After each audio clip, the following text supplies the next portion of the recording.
All right, well, welcome everybody. It's been suggested that I do reaction videos for all of my albums, going all the way back to the first one, which is going to be kind of fun because I don't generally listen to my older records that much.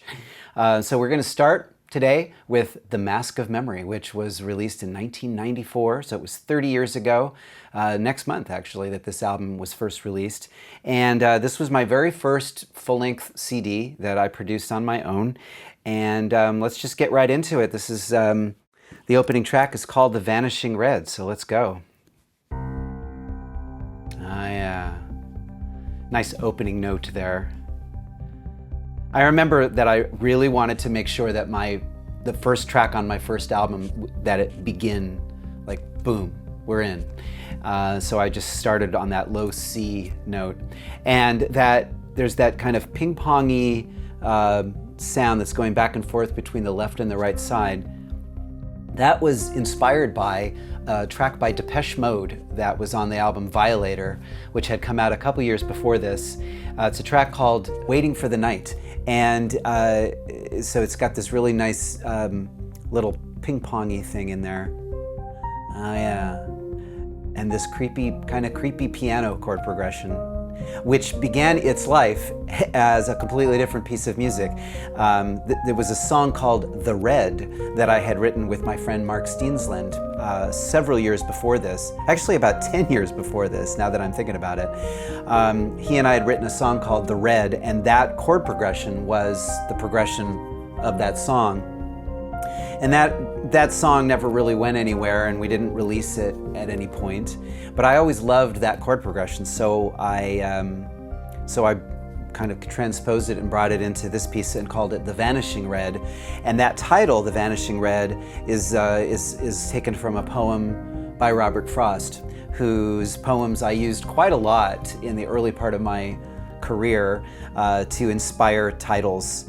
I would just borrow titles from Robert Frost poems and see where that took me. So this opening of Pale Unkempt Hours of Late Gray Afternoons Part 2 was actually written in my parents' house. I took a week off in October of 1992, and I stayed at my parents' house in Sacramento where my piano still was at the time. And I wrote this opening section, which has this very sort of, right, it's kind of almost like a Debussy kind of feeling to it. It's very impressionistic.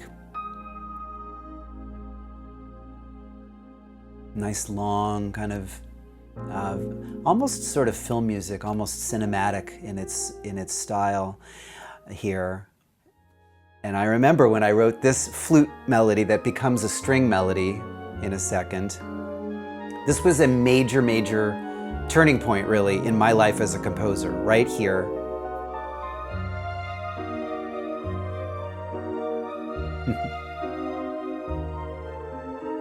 And I mean that, what I mean by that is that I had never written a melody that was that sweeping and beautiful and cinematic before. And I remember when I first wrote it and played it back in my studio, I thought, oh my gosh, I've discovered my own voice, my own sound. We get into part 3. Now, if you were listening to Music from the Hearts of Space back in 1995, this would have been the first piece of music of mine that you would have ever heard.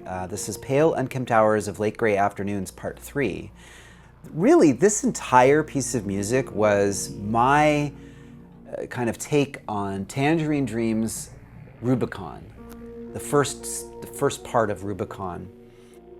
And there are even actual like direct quotes from Rubicon in here. Let me see if I can find it. This part. That is lifted directly from Rubicon. This is an interesting piece of music. This intro with these kind of with these sliding chords that move kind of almost in this seasick way up and down, again, was inspired by the opening of side 2 of Rubicon by Tangerine Dream, which starts very much like this. And I remember I did this by like playing a chord and then just using the pitch wheel and very, very gradually bringing the pitch down and then very gradually bringing the pitch wheel back up again. And then maybe bringing it up high, up higher. So it was all done manually with the pitch wheel on my D70, which is a keyboard I don't have anymore. But I did have this Juno 106, which does feature on this record a bit.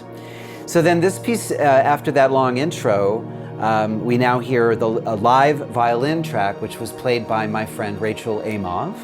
And she came into the studio on like day 3 or 4 of recording this, and she played this violin line, which I then double on like a string pad on the synthesizer to kind of fill it out a little bit. So you can definitely hear on this the early seeds of where my music was going to go, even on the next record, on Intermezzo, and certainly Pendulum and Across the Sky.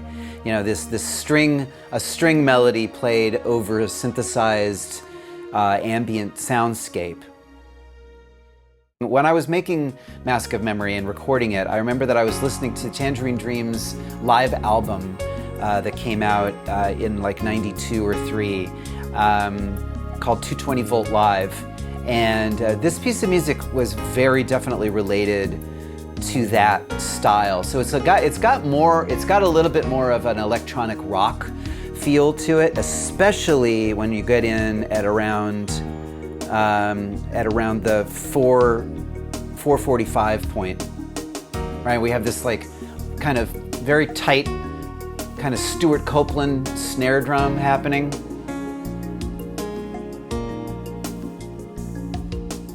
And this really nice piano line on top of it with really interesting chord changes.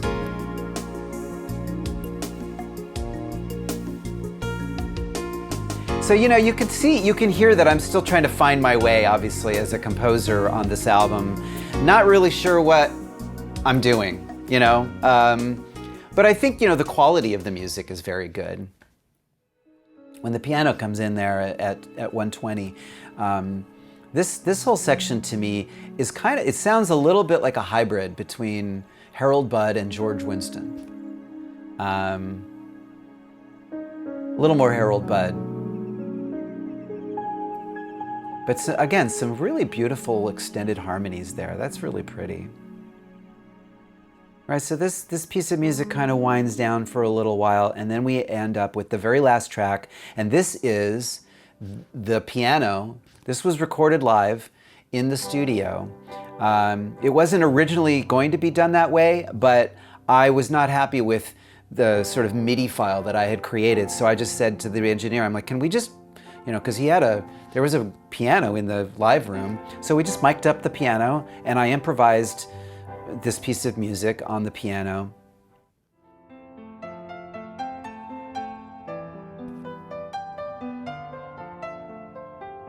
That's actually kind of a variation on a melody by Joni Mitchell from her album Clouds. And there's a song on her album Clouds called The Gallery. And I was really, really into Joni Mitchell at the time that I was recording Mask of Memory. And Lost Hills is the name of a place in California. If you drive up through Central California, you'll see a sign for Lost Hills. And I've never actually been to Lost Hills, but I've always loved the name of that place. And so that takes care of it. That's Mask of Memory. Wow, that was a trip through memory lane for sure.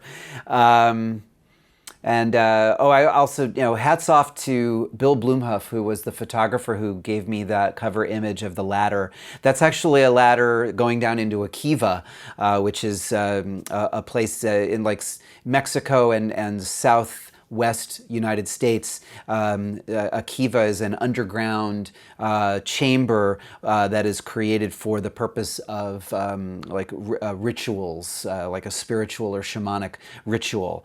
And I really wanted the cover art to express this idea of like going into your own place, into a safe space, in this case underground, and experiencing the flood of memories of from your life. So there you go. That's the Mask of Memory from 1994. Hope you enjoyed my reaction and kind of maybe hearing some stories that you hadn't heard before. So next month we'll continue on and do Intermezzo. And until next time, thanks for listening. Bye.